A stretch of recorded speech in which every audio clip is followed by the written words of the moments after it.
कश्मीर में चुनावी सरगर्मियां आसमान पर चढ़ गई हैं। आज राज्यसभा की 4 सीटों और उपचुनाव की 2 सीटों के लिए बेहद अहम दिन है। एक तरफ जहां आज से नगरोटा और बड़गाम उपचुनाव के लिए नामांकन शुरू होगा, वहीं राज्यसभा की 4 सीटों के लिए नामांकन का आज आखिरी दिन है।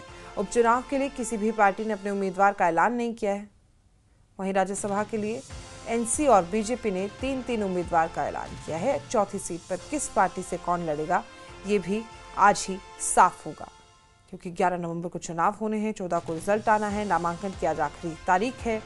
तो ऐसे में चारों तरफ से प्रतिक्रियाएं भी सामने आ रही थी और राज्यसभा की 4 सीटों और उपचुनाव की 2 सीटों के लिए आज का दिन बेहद अहम बताया जा रहा है। लेकिन खास बात यह है कि जो उपचुनाव बड़गाम और नगरोटा सीट पर होना है, उसके लिए किसी भी पार्टी द्वारा किसी भी प्रत्याशी का नाम नहीं दिया गया है।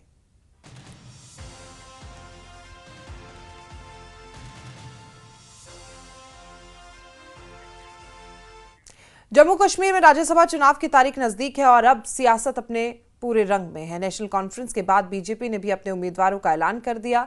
वहीं कांग्रेस अभी भी दिल्ली हाईकमान के फैसले का इंतजार कर रही है। अब देखना होगा कि 24 अक्टूबर को ऊपरी सदन के मैदान में किसकी चाल चलेगी भारी। देखिए खास रिपोर्ट।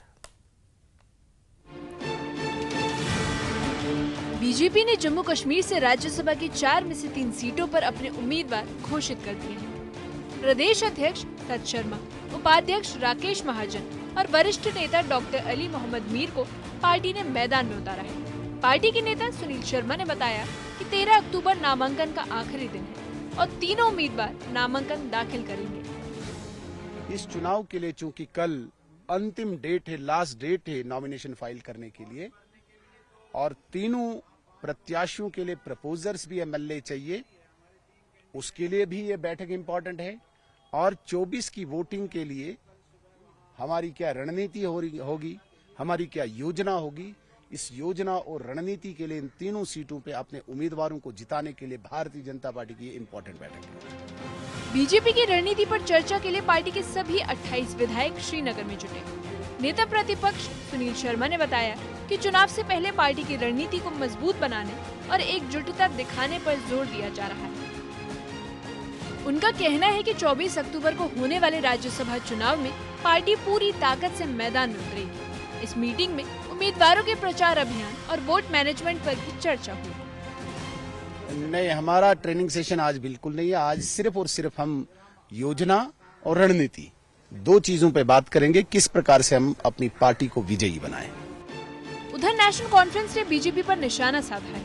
वरिष्ठ नेता शेख बशीर ने कहा कि बीजेपी राज्यसभा चुनाव जीतने के लिए हॉर्स ट्रेडिंग यानी विधायकों की खरीद फरोख्त का सहारा ले सकती है। उन्होंने दावा किया है कि एनसी 3 सीटें जीतने की स्थिति में है और कांग्रेस के भी एक उम्मीदवार मैदान में उतरने की संभावना है। वरिष्ठ नेता शेख बशीर का कहना है कि जनता एनसी पर भरोसा रखती है और नतीजे इसका सबूत पेश करेंगे।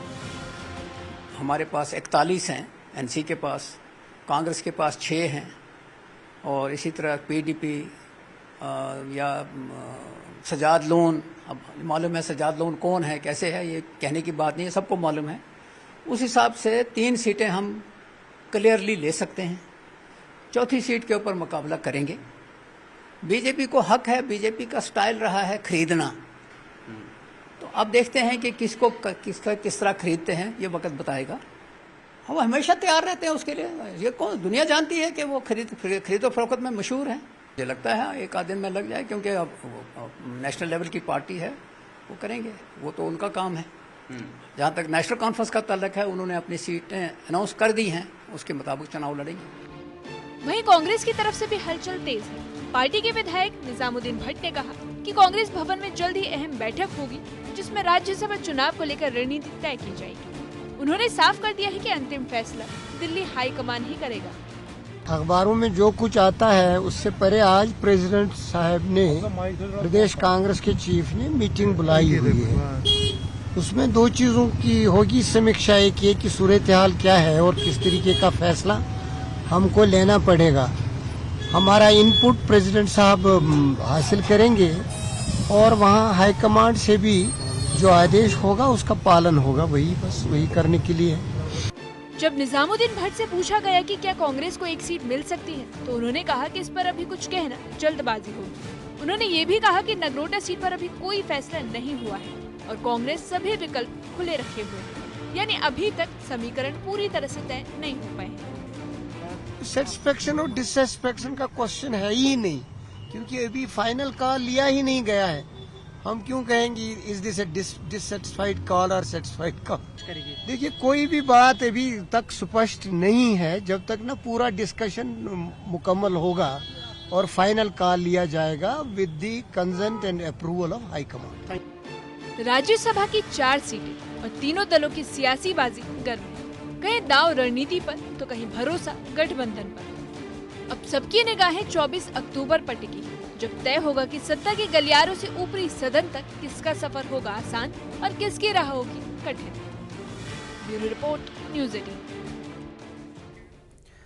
वहीं कांग्रेस जम्मू कश्मीर में होने वाले राज्यसभा चुनाव में किनारे हो गई है। कांग्रेस प्रदेश अध्यक्ष तारिक हमीद कर्रा ने कहा कि पार्टी आलाकमान ने चुनाव में उम्मीदवार नहीं उतारने का फैसला किया।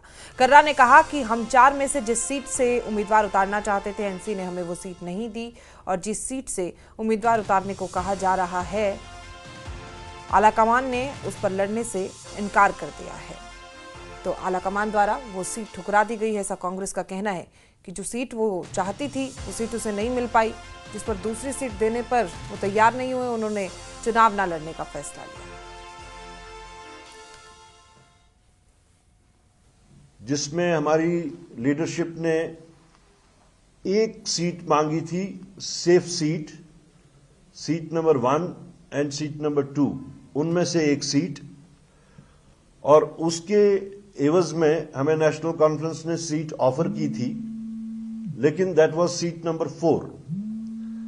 तो इस चीज को मद्देनजर रखते हुए हमारे सारे मेंबरान ने कहा, चूंकि हम समझते हैं कि सीट नंबर 4 उतनी सेफ सीट नहीं है जितनी कि सीट नंबर 1 एंड 2 है, तो ये तय पाया गया यूनानिमसली कि हम सीट नंबर 4 के वास्ते अपना कैंडिडेट नहीं खड़ा करेंगे and we will leave it to our alliance partners कि वो उसके बारे में क्या सोचते हैं।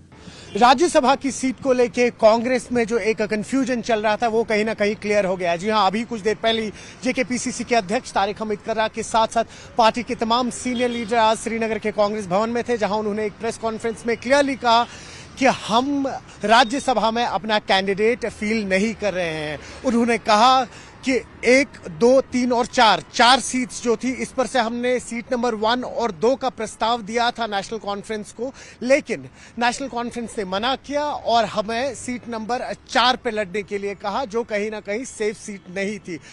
ये भी कहा साथ ही साथ कि आज सुबह से ही कई सारी बातें चल रही थी कि कहीं ना कहीं नेशनल कॉन्फ्रेंस और कांग्रेस के बीच दरार आई है। उसको लेके भी एक क्लियरिटी आई है तारिक हमीद कर्रा की तरफ से कि हाईकमांड में इस वक्त बात चल रही है। हालांकि हमने सीएम उमर अब्दुल्ला को चिट्ठी लिखी थी, डॉक्टर फारूक को चिट्ठी लिखी थी, लेकिन अभी तक उस चिट्ठी का जवाब नहीं आया है और ये उन्होंने राज्यसभा के कैंडिडेट्स के हवाले से कहा था। वहीं अगर हम बाईपोल्स की बात करें, तारिक हमीद कर्रा ने कहा कि अभी वक्त है और हम आगे डिसाइड करेंगे दिल्ली में जो हाईकमांड होगी कि क्या हम जो ये 2 सीट्स है नगरोटा की और बडगाम की, इस पे अपना कैंडिडेट फील्ड करेंगे या कहीं ना कहीं अलायंस में नेशनल कॉन्फ्रेंस का समर्थन करेंगे। वो आने वाले दिनों में ही पता लगेगा। न्यूज़ 18 के लिए आफाक शाह के साथ श्रीनगर से मैं सरोज कफी। जम्मू कश्मीर की नेशनल कॉन्फ्रेंस सरकार को 1 साल पूरा हो चुका है, लेकिन जिन डेली वर्सेस यानी कि दैनिक वेतनभोगी कर्मचारियों ने नौकरी की स्थायी पहचान का सपना देखा था, उनकी उम्मीदें अब मायूसी में बदल रही हैं। चुनावी रैलियों में किया गया नियमितीकरण का वादा अब सवालों के घेरे में है। क्या ये वादा सिर्फ चुनावी भाषणों तक ही सीमित रह गया है?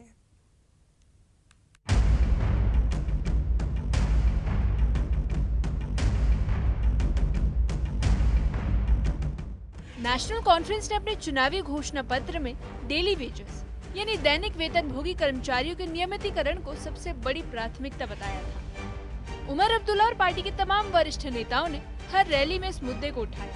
हजारों कर्मचारियों की उम्मीदें इसी वादे से बंधी थी, लेकिन सरकार के 1 साल पूरे होने के बाद भी नियमितीकरण की प्रक्रिया शुरू नहीं हुई है। अब लोग सरकार से सवाल पूछने लगे हैं कि ये वादा कब पूरा होगा। आज हम बात करेंगे नेशनल कॉन्फ्रेंस सरकार के उस चुनावी मुद्दे की जो उन्होंने चुनाव से पहले लोगों के साथ वादा किया था, और जहां मैनिफेस्टो में कई चीज़ें जिक्र थी, लेकिन सबसे ज़्यादा जिस चीज़ ने लोगों को राग़िब किया था वो था रेगुलराइजेशन ऑफ डेली वेजर्स, यानी कि आर्जी मुलाजमीन की नौकरियां मुस्तकिल बनाने का जो वादा किया था सरकार ने, तो वो वादा कहाँ तक पहुँचा और कहाँ तक उस वादे की अमलावरी की गई, अमली जामा कहाँ तक पहुँचाया गया, उस पर भी बात होगी। और साथ ही साथ जिस तरह से आपको पता है कि एक काबीनी सब कमेटी भी तश्कील दी गई थी, लेकिन उस काबीनी सब कमेटी का रिपोर्ट मंजर आम पर अब तक नहीं आया। इसकी क्या वजूहात रही वो तो सरकार को ही पता होगा, लेकिन ग्राउंड लेवल पे क्या इम्पैक्ट्स इसके पड़े हैं तो उस पर आज बात होगी। सरकार की दलील है कि नियमितीकरण का मुद्दा कानूनी और वित्तीय जटिलताओं से जुड़ा हुआ है। मुख्यमंत्री उमर अब्दुल्ला ने कहा है कि एक उच्च स्तरीय समिति गठित की गई है जो मानवीय और प्रशासनिक पहलुओं पर अध्ययन कर रही है, लेकिन कर्मचारियों का कहना है कि सिर्फ कमेटियां बनाने से पेट नहीं भरता। वे चाहते हैं कि सरकार कोई ठोस नीति और टाइमलाइन घोषित करे ताकि भरोसा फिर से कायम हो सके। जहाँ तक डेली वेजर्स की बात है, उनके लिए the first thing that was done is उनके लिए भी एक कमेटी बनाई गई। चाहे डेली वेजर्स देखिए, डेली वेजर्स बहुत अलग अलग तरह के डेली वेजर्स हैं।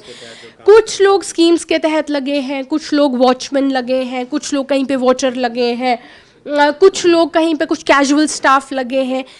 ऑलमोस्ट हमारे पास डेली वेजर्स के जो हैं आप समझिए 30-35 टाइप के डेली वेजर्स हमारे पास हैं, because we think they are one group. इस पूरे डाइवर्स ग्रुप को किस तरह से इनका सोल्यूशन एक पेश किया जाएगा, उसके लिए भी जो मैं आपको कहूँगी कि एक प्रॉपर कमेटी बनी है। लेकिन आपको याद होगा कि इन डेली वेजर्स को कितना तनख्वाह के लिए तंग किया जाता था, इनको कितना सताया जाता था, इनको कैसे बाहर निकाला जाता था। आज आप वो वाली कंप्लेंट्स नहीं कहीं से सुन रहे हैं, क्योंकि कहीं ना कहीं उस पे जो है एक रुकावट लग गई है। लेकिन हाँ, आगे का जो इनका सिलसिला है उस पर भी एक कमेटी बैठी हुई है जो as soon as possible जो है इनका भी एक सोल्यूशन निकालेगी। जब पॉपुलर गवर्नमेंट यहाँ पे आई थी तो एक उम्मीद सी जग गई थी कि कहीं ना कहीं जो हमारे डेली वेजर्स है या अनएम्प्लॉयड यूथ है उनको एक सहारा मिलेगा। 1 साल गुजरने को आया, लेकिन ऑन ग्राउंड हम ये देखते हैं कि अभी कोई खातिर खा ऐसी पॉलिसी नहीं है जिससे जो हमारे यूथ है या हमारे डेली वेजर्स है उनको कोई आसाइश मिले। तो हम गवर्नमेंट से यही गुजारिश करते हैं कि आप कमेटी बनाइए। आपको ब्रीथिंग पीरियड चाहिए था, वो आपको मिला, लेकिन कोई ना कोई कंक्रीट रिज़ल्ट हमारे ग्राउंड पे आना चाहिए। तो जिस तरीके से हम देखते हैं कि काफ़ी ज़्यादा अनएम्प्लॉयमेंट यहाँ पे हुई है, नो डाउट लोग अब ट्रांजिट हो रहे हैं दूसरे और बिज़नेस के और बाकी चीज़ों के और, लेकिन हमें ये भी देखना है कि यहाँ की जो अनएम्प्लॉयमेंट है वो काफ़ी हद तक बढ़ चुकी है। तो हमारी सजेशन यही रहेगी कि आप जितना जल्दी हो सके ये आप देखिए कि हर एक डिपार्टमेंट में हमारे वहाँ पे एक डेली वेजर्स काम करते हैं। पीडीडी में आप आए रोज़ देखते हैं कि कहीं ना कहीं कोई हादसा पेश आता है, लेकिन उनके पास कोई ब्रीथिंग पीरियड होता ही नहीं, उनको कोई कंपनसेशन होती नहीं है। It is because of this policy कि हमने इस पुराने साल 2024 में बात की, अभी 2025 भी ख़त्म होने को आ रहा है, अभी तक कोई खातिर खा उसमें कोई भी पेशरफ्त नहीं हो रही है। विपक्षी पार्टियां खासकर पीडीपी और बीजेपी अब एनसी पर निशाना साध रही हैं। पीडीपी का आरोप है कि एनसी सरकार ने न सिर्फ भर्ती अफसर कम किए बल्कि पुराने कर्मचारियों को भी ठगा। वहीं बीजेपी ने तंज कसा और कहा कि एनसी ने रोजगार नहीं रोज के झूठे वादे किए हैं। विपक्ष का कहना है कि सरकार ने जनता से किया वादा सिर्फ वोट बटोरने का एक जरिया था। हर पार्टी ने अपने इलेक्शंस के मैनिफेस्टो के अंदर इनकी जो बहाली है, इनकी जो परमानेंस है, उसके हवाले से वादे किए थे ताकि इनका जो रेगुलर पेरोल है वो शुरू हो जाना चाहिए, क्योंकि बहुत साल 10-10 साल 12-12 साल से ये लोग जो हैं अलग अलग महकमों में काम कर रहे हैं, अपनी मुलाजमत इन्होंने वहाँ पे दी है। आपने ये देखा कि किस तरीके से जिस दिन ये बिल इंट्रोड्यूस होना था, असेंबली के अंदर हंगामी हालातों को बनाया गया, किसी न किसी तरीके से माहौल को इस तरीके से क्रिएट किया गया कि ये बिल जो है ये टेबल ना हो या इसके ऊपर बहस ना हो। और आज 1 साल के बाद सरकार ये दिखाना चाह रही है कि हमने बड़ा बेमिसाल काम किया है। बेमिसाल तो बेशक उन्होंने बड़ा बेमिसाल काम किया। बेमिसाल काम उन्होंने इस हवाले से किया है कि जो लोग पिछले 6-7 सालों से ज़मीन बोस हो गए थे, इनको इन्होंने और ज़मीन बोस कर दिया है। पिछले 1 साल में जहां हम देखते उमर साहब ने जो कमिटमेंट्स की थी, जो वादे किए थे, जो गारंटियां दी थी, एक भी अभी तक पूरी नहीं हुई। जिस तरह से डेलीवेजर्स को रेगुलर करने का जो प्रॉमिस किया था, जिसपे उन्होंने वोट भी लिए, और एक बहुत बड़ा धोखा जो उन्होंने डेलीवेजर्स को दिया कि एक कमेटी फ्रेम कर दी, उसके नाम पे टाइम कंज्यूमिंग की है उन्होंने। अभी तक 8 महीने की जो टाइम कंज्यूमिंग उन्होंने की है। बेसिकली उमर साहब पहले से ही जानते थे कि मुझे कुछ करना नहीं है, इसलिए एक टाइम फ्रेम देके उनको एक कंफ्यूजन जो क्रिएट करने की कोशिश उसने की, उसमें उमर साहब कामयाब हुए। लेकिन जहां तक 1 साल का हम देखते हैं, देखिए 25 वादे थी, 12 गारंटियां थी, और भी बहुत कुछ उमर साहब ने कहा। टोटल जब हम मिला के देखते हैं तो उमर साहब का जो ये टर्नओवर रहा 1 साल का, ये फेल है, डिलीवर नहीं कर पा रहे हैं। नाकाम गवर्नमेंट है उमर साहब की। उमर साहब एक भी सिंगल कमिटमेंट, एक भी सिंगल गारंटी, एक भी सिंगल वादा पूरा नहीं कर सके। और डेलीवेजरों का जहां तक ताल्लुक था, जिस तरह से डेलीवेजरों पर उन्होंने बड़े बड़े वादे किए थे, बहुत कुछ कहा था, तो उन डेलीवेजरों को भी आज तक कोई जवाब नहीं दिया गया। कमेटी की तरफ से रिपोर्ट क्या दी, कौन सा टाइम फ्रेम उनको रखा गया था, वो टाइम कंज्यूमिंग थी और कुछ नहीं था। उमर साहब को कुछ करना नहीं है, ये फेलियर है एनसी गवर्नमेंट का। ये वही वादा था जिसने एनसी को चुनावों में बड़ी बढ़त दिलाई। स्टेटहुड और अनुच्छेद 370 की बहस के बीच दैनिक वेतन भोगियों के नियमितीकरण का मुद्दा एनसी का ट्रम्प कार्ड बना। लेकिन अब जब 1 साल बीत चुका है तो वही कार्ड उल्टा पड़ता दिखाई दे रहा है। डेली वेजर्स की उम्मीदें अब मायूसी में बदल रही है। एनसी सरकार भले ही कह रही हो कि वे इस मुद्दे पर गंभीर है और उच्च स्तरीय समितियां बन चुकी हैं, लेकिन जनता को जमीनी स्तर पर अब कुछ बदलता नहीं दिख रहा। अब सवाल यही है कि क्या वादे सिर्फ चुनावी मंचों तक सीमित रहेंगे या वास्तव में हजारों डेली वेजर्स की जिंदगी में कोई स्थायी बदलाव आएगा।